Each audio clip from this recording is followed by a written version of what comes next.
여러분 한 주간 잘 지내셨습니까? 저는 아무리 생각해도 굉장히 신기한 것이 이 코로나 이 사태가 일어난 것이 지금 한 석 달째 되고 있나요? 보통 석 달이면은 감기도 한번 걸렸을 거고 또 저는 이제 비염이 있어서 병원에도 이렇게 몇 번 갔을 텐데 한 번도 병원을 가질 않았어. 놀래가지고 아프질 않아. 열나면 죽는다 이런 생각으로 살고 있기 때문에 오히려 하나님께서 더 건강을 주신 것 같아서 너무너무 감사하고, 또 우리 성도님들도 하나님께서 여지껏 건강을 주셨고 또 앞으로도 주시겠지만, 그래도 이렇게 뭐 작은 교회지만 회중들이 모이는 곳에 나오는 데는 좀 용기가 필요한 그런 상황인데, 여러분들이 또 그렇게 나와 주셔서 좋은 마음으로 예배를 드리시니까 축복이 어디 가겠어요? 다 여러분들한테 오겠죠. 지금 세상에 길을 잃은 축복이 얼마나 많은지 모릅니다. 여러분들 이렇게 좋은 마음으로 예배에 나오셔서 함께 은혜 누리시고 그 축복을 다 받을 수 있길 주의 이름으로 축원합니다. 사람은 왜 사는 걸까? 뭘 위해 존재하는 걸까? 그런 생각을 우리가 일반적으로 많이 하지 않습니다. 왜냐하면 바쁘지도 않은데 그렇게 바빠요. 백수가 과로사 한다고 그게 하는 직업이 없어도 그렇게 바빠. 하루 종일 뭘 하고 하루를 보내는지도 잘 모르겠는데 뭐가 그렇게 분주한지 잠시 멈춰서 책을 한번 열어보거나 하나님의 말씀을 탐독하거나 어떤 그런 거는 고사하고 내가 어디서 왔고 어디로 가는지 이런 생각 자체를 잘 못해요. 하늘을 바라보지 못하는 그런 삶을 살아요. 그런데 이런 것들이 계속되면 사람이 약해집니다. 그래서 뭐 우울증이라든지 스트레스라든지 온갖 잡병이라는 게 이게 다 마음에서 오는 건데, 몸과 마음이 연결돼 있어서 오는 건데, 사람이 내가 왜 사는지, 내가 살아야 될 이유가 뭔지 이런 부분에 대해서 확신이 없으면 사람이 취약해집니다. 그냥 임자 없는 나룻배가 되고 말아요. 아무거나 들어와서 나를 막 조종하는 거예요. 그래서 세상에서 이리쿵 저리쿵 하면서 여러분이 무슨 범퍼카도 아닌데 그러고 살 일이 아닌데 그렇게 산단 말입니다. 그래서 사람이 삶에 대한 이유와 목적을 아는 것은 믿는 자든 안 믿는 자든 굉장히 중요합니다. 내가 왜 살아야 되지? 그래서 보통의 경우에는 자식들이 그 방어막을 해줘요. 내가 자식을 봐서라도 이러면 안 되지. 우리 애들을 봐서라도 내가 이렇게 살면 안 되지.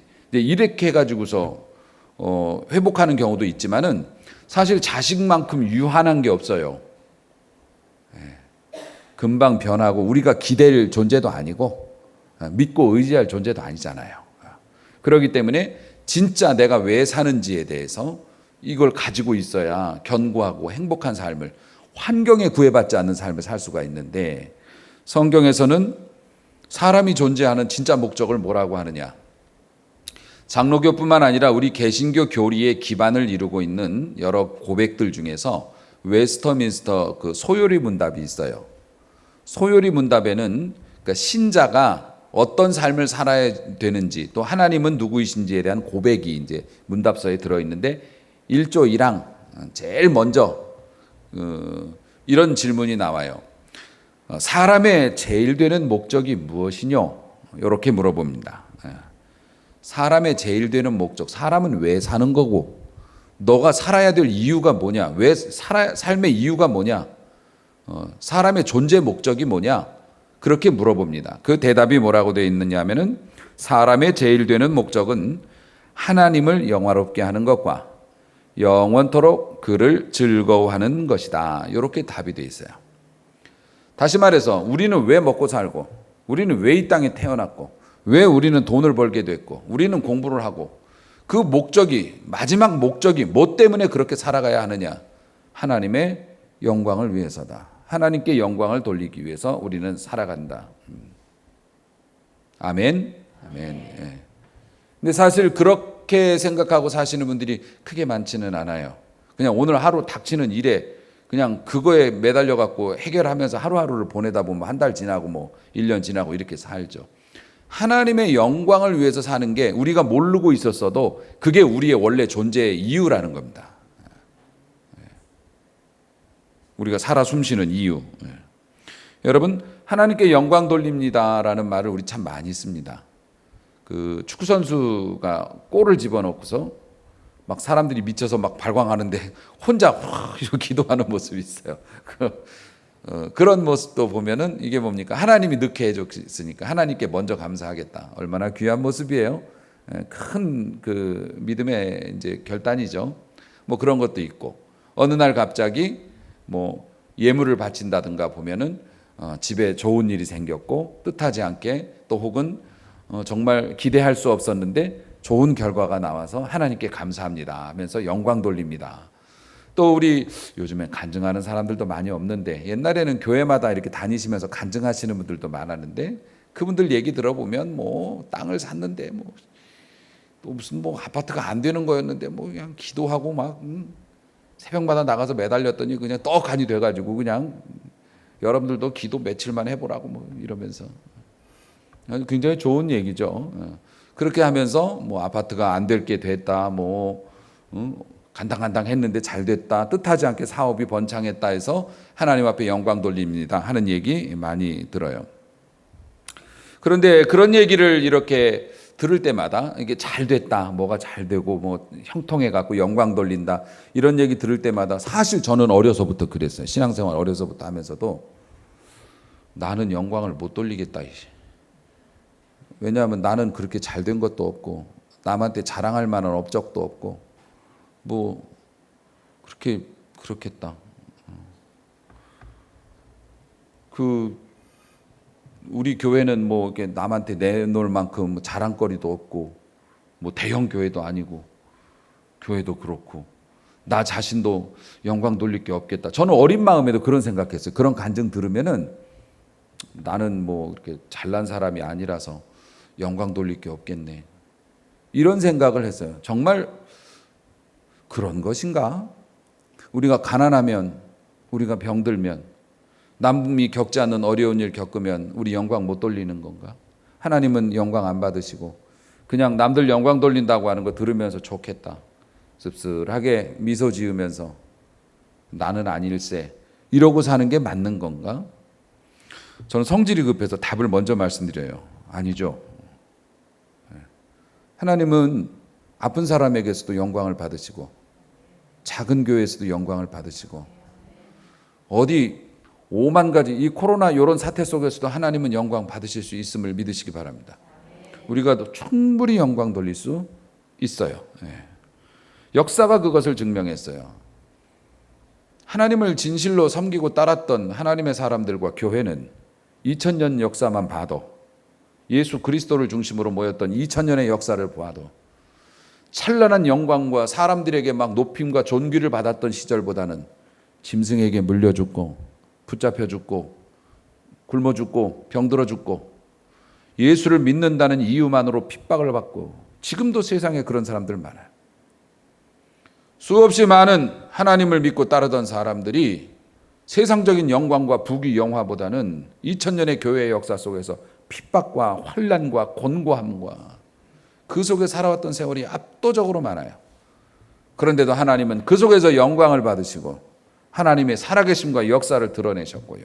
우리 교회의 삶을 역사를 봐도 하나님은 어려움 가운데서도 흡족하게 영광을 받으시고 헌신하는 성도들과 충성하는 주의 종들과 하나님의 일꾼들을 통해서 이곳에서 울려 퍼지는 찬양과 그 정성스러운 예배를 통해서 하나님은 영광을 받으셨다.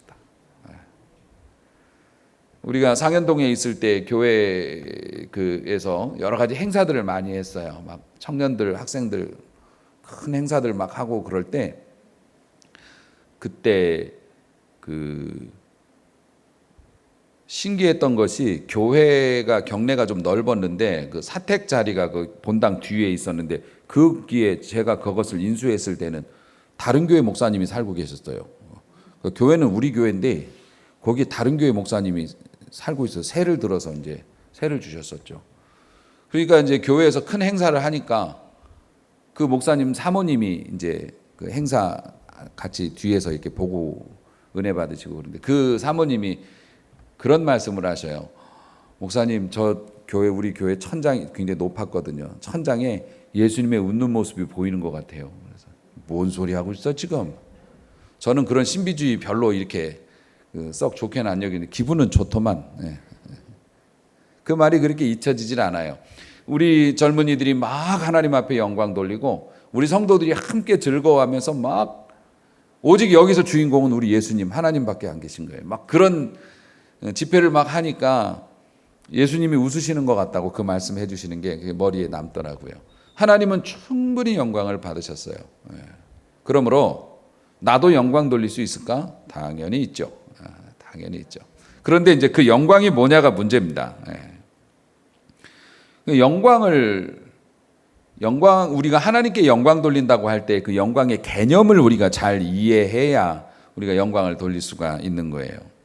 사실 하나님의 영광이라는 이 표현이 성경에 1000번이 넘게 나왔다고들 그렇게 얘기합니다. 하나님 영광이란 말이 굉장히 흔하게 쓰이죠. 영광을 가렸다, 드렸다, 뭐. 구약에 나타난 영광을 보면은요, 구약 시대 때는 시간이 없으니까 대표적으로 두 가지만 얘기를 들어볼게요. 그 출애굽기 16장에 보면은 이스라엘 백성들이 출애굽을 했어요. 출애굽을 할 때 하기 전에 이집트를 완전히 그냥 발칵 뒤집어 놨죠. 그냥 갈아엎었어요. 나라가 그냥 쫄딱 망할 정도로 10가지 재앙으로 융단 폭격을 했죠. 그리고 나서 항복하고 나서 이스라엘 백성들이 광야로 나오는데 성경은 그것을 군대로 표현했어요. 사실 군대가 아니죠. 무기도 없었고 뭐 염소의 우는 소리에 애들 막 그냥 피난민들이었죠. 뭐 그렇게 해가지고 광야로 막 다 몰려 나가는데 성경은 그것을 여호와의 군대가 나왔다라고 그렇게 표현을 하면서 하나님께서 출애굽을 할 때 영광이 나타났어요. 그래서 아론이 이스라엘 자손의 온 회중에게 말하며 그들이 광야를 보니 여호와의 영광이 구름 속에서 나타나더라. 할렐루야.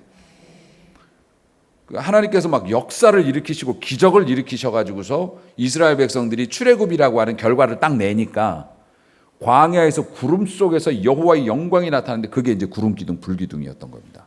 눈에 딱 보이는 하나님의 영광, 범접할 수 없는. 또 하나 대표적으로 하나님께서 임재하시고 영광을 나타낸 게 뭐냐면 성전 건축이었어요. 솔로몬이 성전을 지어서 봉헌을 했어요.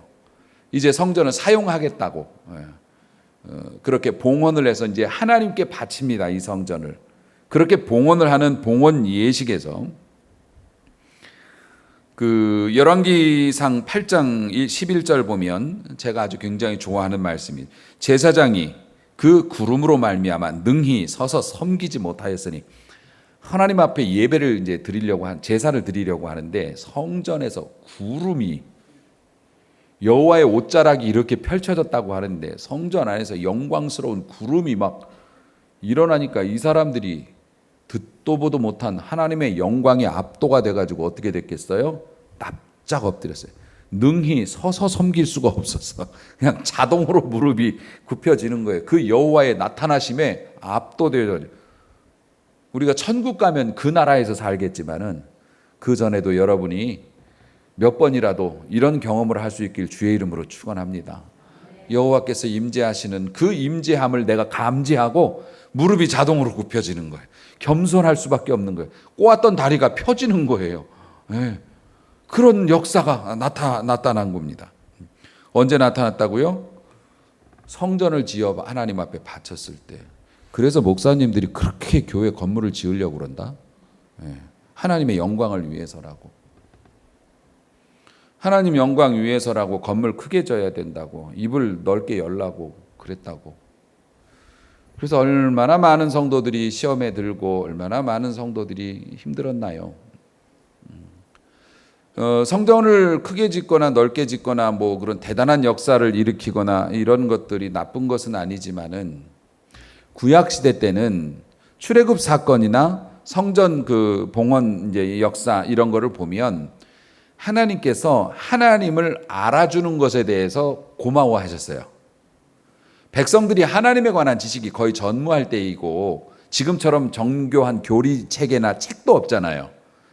그러니까 그저 그냥 몸으로 때우는 거예요. 광야에서도 그냥 하나님이 직접 나타나 보여주지 않으면 믿기가 어려우니까.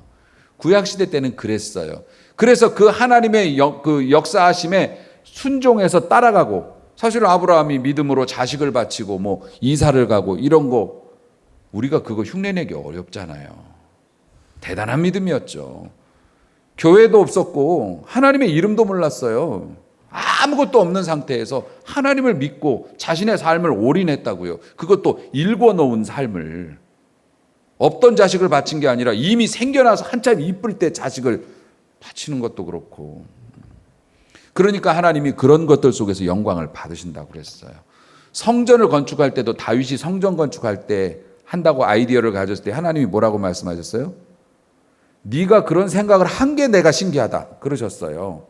내가 어느 제사장이나 어느 왕에게도 내가 거할 집을 지어달라고 말한 적이 없다. 근데 그걸 네가 먼저 생각을 해서 나한테 한번 지어볼까요? 라고 얘기한 게 나는 그게 신기하다. 야, 하나님이 그렇게 말씀하셨으니까 하나님의 존재를 인지하고 하나님을 하나님으로 이렇게 대접해 드리는 것에 대해서 하나님이 기뻐하시면서 영광을 받으셨어요.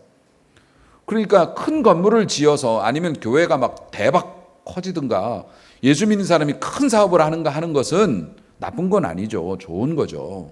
근데 사실 그게 구약적인 개념인 거예요. 구약적인 개념이라고. 물론 구약이 나쁜 것은 아니지만 구약은 촛불이고 신약은 횃불인데, 아니 태양인데, 구약은 태양이신 예수 그리스도가 오시기 전까지 인간들의 지성과 삶을 밝혀주는 촛불이었다고요. 횃불이었다고요. 그러면은 어떻게 됩니까? 전기불이 들어오면 촛불은 큰 의미가 없는 거죠. 하지만 옛날에 이것이 우리를 인도했다라고 하는 그런 것들은 있지만은 거기에 우리의 삶을 걸 수는 없어요. 이미 해가 떴기 때문에, 전기불이 들어왔기 때문에. 그러니까 다분히 우리가 하나님께 영광 돌린다고 말하는 게 구약적인 개념인 거예요. 이겨야 하고, 커야 하고, 무조건 돼야 하고. 수요일도 말씀드렸지만 머리가 될지언정 꼬리가 안 되고 그러면은 다 머리만 있냐고. 어떻게 세상에 머리만 존재하는 짐승이 어디 있어요? 꼬리도 있고 허리도 있고 다 있는 거지. 그러니까 이게 구약적인 개념의 영광이었다는 거죠. 자, 신약에서는 보면 이겁니다. 이 구약에서 하나님께서 그렇게 영광을 나타내 보여주시는데 그 영광을 엿바꿔 먹었다고 그랬어요. 세상에 가치 없는 것들하고 맞바꿔 먹었어요. 하나님의 영광을, 나타나신 하나님의 영광을 원망과 저주, 불평, 진짜 별 볼 일 없는 우상, 자기에게 돈 벌게 해주겠다는 것에 대해서 하나님의 이름을 팔아버리고, 이스라엘이 그렇게 살았어요. 그렇게 살아서 하나님의 영광에서 벗어나 버리니까 하나님께서 도저히 안 되겠다. 그래서 어떡합니까?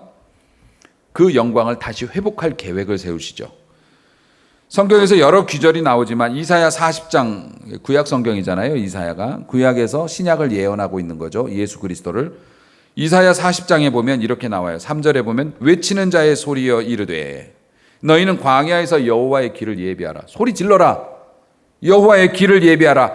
여호와 하나님이 너희에게 오신다. 사막에서 우리 하나님의 대로를 평탄하게 하라. 사막을 뚫고 하나님께서 너희에게 오실 테니까 그 오실 길을 다 정비하라. 그래놓고 뭐라고 말씀하냐면 여호와의 영광이 나타나고 모든 육체가 그것을 함께 보리라.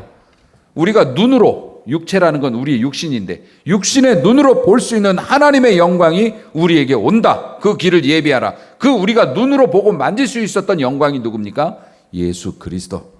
우리를 위하여 오신 예수 그리스도. 그래서 요한복음 1장 14절 말씀이 그래요. 말씀이 육신이 되어 우리 가운데 거하시니, 말씀이 육신이 되어 우리 가운데 거하시, 우리가 그의 영광을 보니 아버지의 독생자의 영광이요. 할렐루야. 은혜와 진리가 충만하더라. 부족한 게 없더라.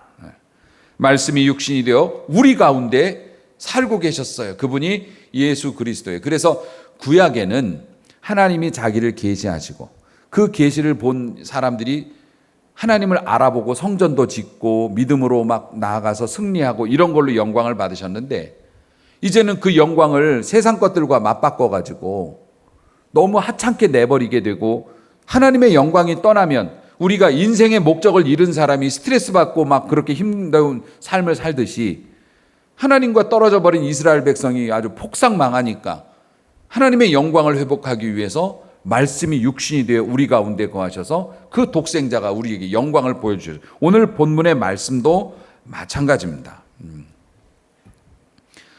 그 2절 말씀을 보니 아버지께서 아들에게 주신 모든 사람에게 영생을 주게 하려고 만민을 다스리는 권세를 아들에게 주셨어요. 그리고 나서 4절, 아버지께서 내게 하라고 주신 일을 내가 이루어 아버지를 이 세상에서 영화롭게 하였다.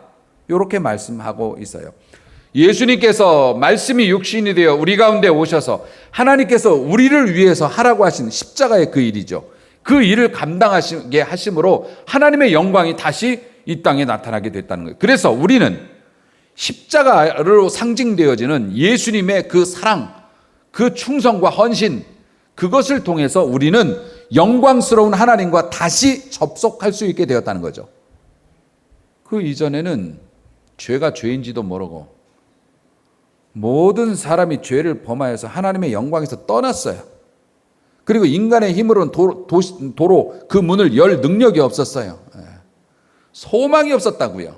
그런데 예수 그리스도께서 오셔서 그 문을 먼저 열어 하나님의 은혜의 빛을 다시 볼 수 있게 해주셨어요. 할렐루야. 할렐루야. 놀라운 일이죠. 놀라운 일입니다.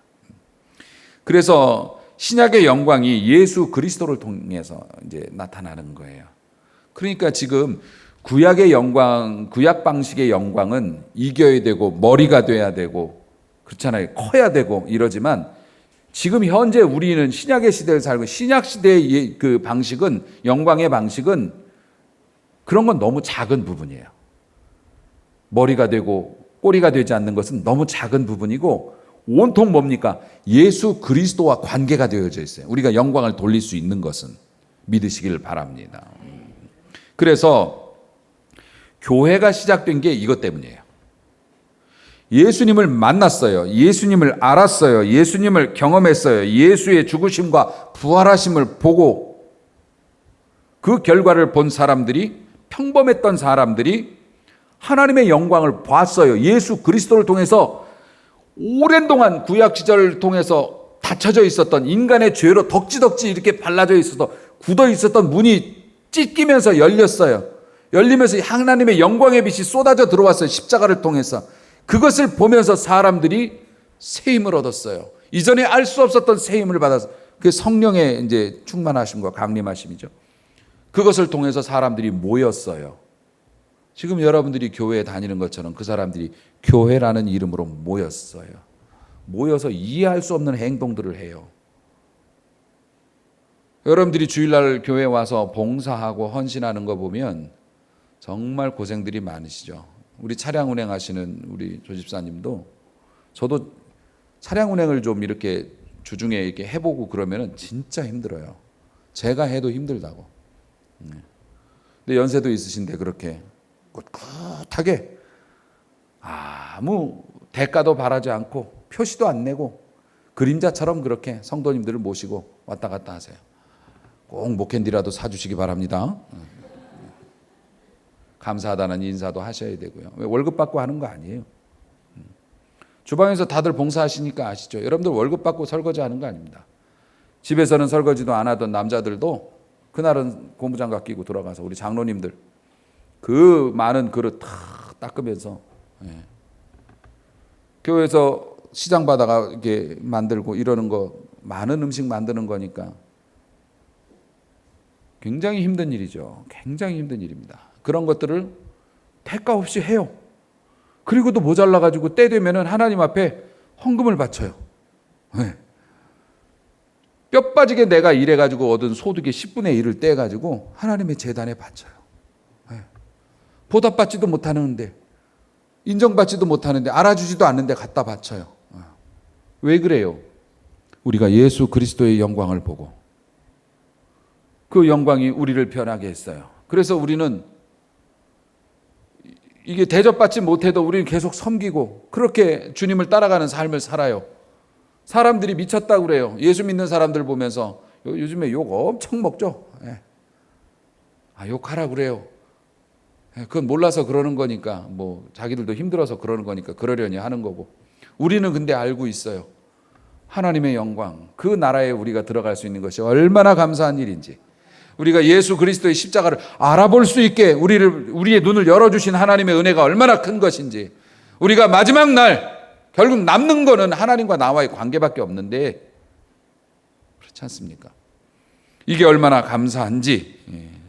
사랑하는 성도 여러분, 2000년 동안 이 영광을 맛본 자들이 교회를 이루어서 그 명맥을 이어가고 있는 겁니다. 그리고 교회는 오늘날도 어떤 일이 있어도 왕성할 것입니다. 하나님 앞에 충성할 것입니다. 하나님의 복이 모여드는 곳이 교회가 될 것입니다. 자, 정리해 보면 하나님이 영광으로 세상을 창조하셨죠. 그런데 사람들이 하나님의 영광을 버리고 자신의 영광을 취했어요. 그래서 하나님께서는 이스라엘 백성을 선택하셔서, 진짜 별 볼 일 없는 이스라엘 사람들을 선택하셔서 하나님 영광 보여주시고 영광스러운 삶을 살게 해주셨어요. 그런데 그 이스라엘 백성도 하나님의 영광을 훼손했어요. 그래서 하나님께서 다시 예수님을 통해서 자신의 영광을 사람들이 느끼고 볼 수 있게 허락해 주셨어요. 그 영광을 맛본 사람들이 교회 공동체를 이루어 주님을 섬기고 지금 세상을 회복시키고 있어요. 그러다 마지막 순간에는 어떻게 됩니까? 주님이 이제 나타나셔서 강권적으로 세상을 뒤집고 완전한 영광의 나라를 만들게 될 거예요. 하박국 2장 14절처럼 물이 바다를 덮음같이 여호와를 인정하는 것이 세상에 가득할 것이라. 아멘. 지금에는 여호와의 영광을 이야기하면 비난하는 사람도 있고 조롱하는 사람도 있지만, 물이 바다를 덮는다는 것이 뭡니까? 이게 밀물이 돼가지고서 물이 이렇게 땅으로 밀려 들어오면 어떻게 돼요? 볼록 솟아난 데도 있고 움푹 패인 데도 있고 뭐 드러난 것도 있겠지만, 물이 덮으면 어떻게 됩니까? 아무 소리 못하고 물에 다 잠겨요. 그러한 것처럼 마지막 날에는 여호와의 영광이 선포되어지면은 어떤 사람도 그 영광에 토를 달지 못하고 어떤 사람도 반대 의견을 제시하지 못하고 그 하나님의 영광 속으로 들어가서 벌을 받을 자는 벌을 받고 복을 받을 자는 복을 받고, 여러분들이 그 복을 받을 자인 줄로 믿으시기 바랍니다. 우리에겐 그 영광의 때가 남아 있다는 겁니다. 그러므로 사랑하는 성도 여러분, 결국 우리에게 남는 것은 그거라고요. 우리가 하나님의 영광을 위하여 살았느냐라는 것이 질문되어질 때 우리가 그것에 대한 답을 하고, 그리고 나서 하나님의 영광에 동참하게 되는 것, 그것만이 유한할 겁니다. 자, 첫 번째 질문으로 돌아가요. 지금 우리가 하나님께 돌릴 수 있는 영광이 있을까? 지금 여러분의 삶 속에서, 우리 교회 형편에서, 아니면 여러분의 어떤 자녀들을 통해서나 여러분의 형편을 통해서 있을까? 있다면 어떻게 영광 돌릴 수 있을까? 간단하게 정리를 해드립니다. 하나님을 하나님으로 여기시길 바랍니다. 그럴 때 영광 받으십니다. 하나님을 믿으면 하나님을 좀 경외하세요. 하나님은 여러분의 어떤 그 관심과 사랑이 필요한 분이 아니에요. 여러분이 도와주셔야 되는 분이 아니라고요.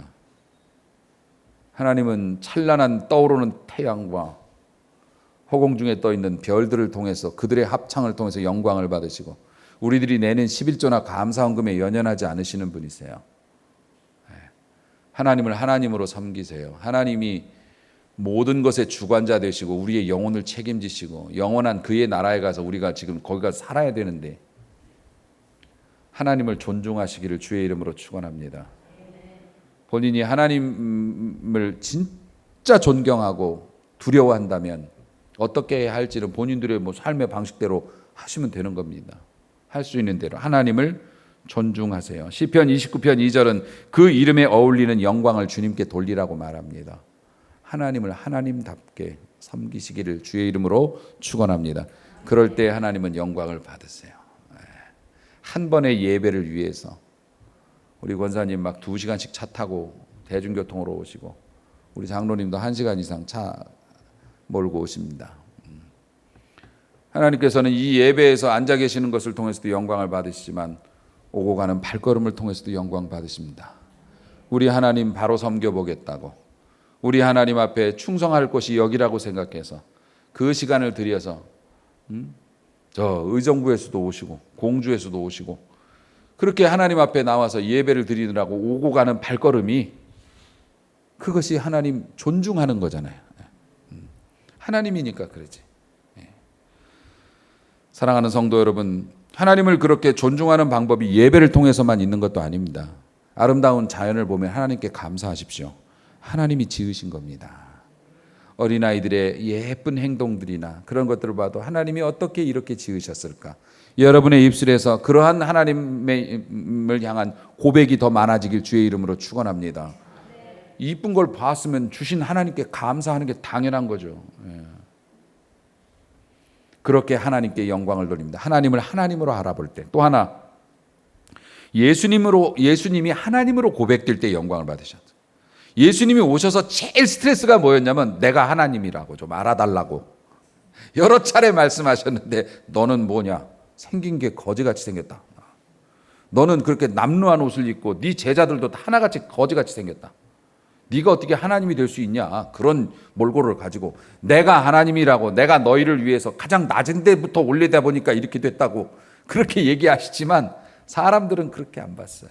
그런데 일부의 사람들이 특히 베드로 같은 거는 사람들이 날 누구라고 하더냐? 선지자라고도 하고 엘리야가 왔다고도 하는데 뭐 여러 말들이 있습니다. 너희는 그럼 나를 누구라고 생각하니? 베드로가 저요? 주는 그리스도시고 살아계신 하나님의 아들이십니다. 아멘. 예수님이 제일 기뻐하셨던 것 같아요. 그 고백을 듣고. 가끔 예수님을 하나님의 아들이라고 하나님의 아들이요 뭐 이렇게 얘기하기도 하고 주는 메시아십니다 이렇게 얘기하면서 가끔 그런 사람들이 있었어요. 예수님이 펄쩍 뛰면서 놀라셨어요. 네가 알아봤냐? 네가 이제 우리는 다 그런 사람들이죠. 옛날에는 예수님이 육신으로 계실 때는 진짜 희귀한 사람들이었지만 우린 다 예수 그리스도가 하나님이신 걸 알고 있고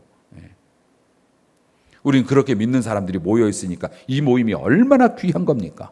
예수님을 하나님으로 인정하는 것. 사랑하는 성도 여러분, 빌립보서 2장 11절에 이것이 아주 장엄한 표현으로 표현이 되어 있습니다. 모든 입으로 예수 그리스도를 주라 시인하여 하나님 아버지께 영광 돌리게 하셨느니라. 아멘. 그 얘기를 뒤집어 말하면 우리들이 쓰는 말로 하면 예수 믿으면 천국 가요. 오직 예수님만 믿어야 해요. 예수님으로 우리는 천국에 갈 수 있어요. 예수님이 계시기 때문에 우리는 천국에 소망이 있어요 라고 말하면 그게 예수님을 하나님으로 인정한다는 뜻이에요. 오직 구원은 예수에게 예수로만 그것을 우리가 고백한다는 겁니다. 자, 그렇게 될 때 영광을 받으시고요. 또 하나 있어요. 마태복음 5장 16절 말씀인데 이같이 너희 빛이 사람 앞에 비치게 하여 우리들이 빛을 가지고 있대요. 은행빛 말고 그 라이트 빛을 가지고 있다는 거예요. 그 빛이 뭡니까? 꺼지지 않는 빛. 하나님께서 우리에게 주신 은혜의 빛, 생명의 빛, 예수 그리스도의 이름, 할렐루야. 우리가 그걸 가지고 있어요. 그거를 다른 사람에게 이렇게 비춰준대요. 반사경으로 이렇게 하면 비춰지잖아요. 옛날에 우리 집 앞에 우물이 있었어요. 마당에. 그 우물 속에 제가 몰래 우리가 식구들이 퍼먹는 우물이었는데 거기다가 물고기 잡아서 내가 넣어놨다고. 뭐 시골에 다 그렇지 않나요? 제가 저희 또랑 가서 고기 잡아갖고 넣었어요. 키우려고. 보면은 물고기가 보일 리가 있나? 그러면 그 보는 방법이 엄마 거울 또 이렇게 갖다가 햇볕 비춰갖고 짠 하면은 이게 우물 속에 깊은 우물 속에 그 녹강이라고 하나 그 12개 묻었다고 그랬는데 우리 사촌 형은 거기 또 떨어졌어. 물보다 또 거꾸로 떨어져갖고 그랬는데 그 비춰보면 그 어두운 시커먼 우물 속에 물고기가 보여요. 그게 뭡니까? 우리가 예수 그리스도로 말미암아 은혜의 빛을 받았어요. 하나님의 은혜의 빛이 우리에게 쏟아져 왔어요. 그 예수 그리스도의 은혜의 빛을 우리가 삶을 똑바로 삶으로 그 은혜의 빛의 각도를 꺾어가지고 안 믿는 사람들한테 비치는 거예요. 그래서 예수 믿는 사람이 제대로 믿으면 가정이 행복해지고 아멘. 자녀들이 복을 받고 아멘. 그런 일들이 일어나는 거예요. 그 영광의 빛을. 그런데 그 예수 그리스도의 빛이 뭐예요? 빛이 뭐냐고요? 사랑의 빛이었어요. 예수님이 우리하고 통신하는 게 뭘로 통신해요? 그 사랑으로 우리를 붙잡아 주시고 지금도 붙잡고 계시고 그 사랑을 보여주셨어요. 그러니까 우리가 다른 이들에게 그 빛을 비춘다는 게 뭐냐면 행실입니다. 행실. 예수님 닮은 사랑의 모습으로 내가 자녀를 대하고 직원을 대하고 이웃 사람을 대하는 거예요. 그러면 그 사람들이 빛을 본다는 거예요. 그렇게 될 때 하나님이 영광을 확 받으신다는 거예요. 아멘. 아멘. 그렇게 될 때 하나님이 영광 받으신다. 우리의 삶을 통해서도 예수님은 가난한 자를 굉장히 귀히 여기셨고, 우리는 주변에 가난한 사람이 생기면 부담스러워해요. 혹시 도와줘야 되나, 나한테 도와달라고 그러지 않을까. 은근히 부담스러워. 예수님은 가난한 자, 병든 자를 보면 먼저 그들에게 다가가셨잖아요. 우리도 역시 마찬가지예요.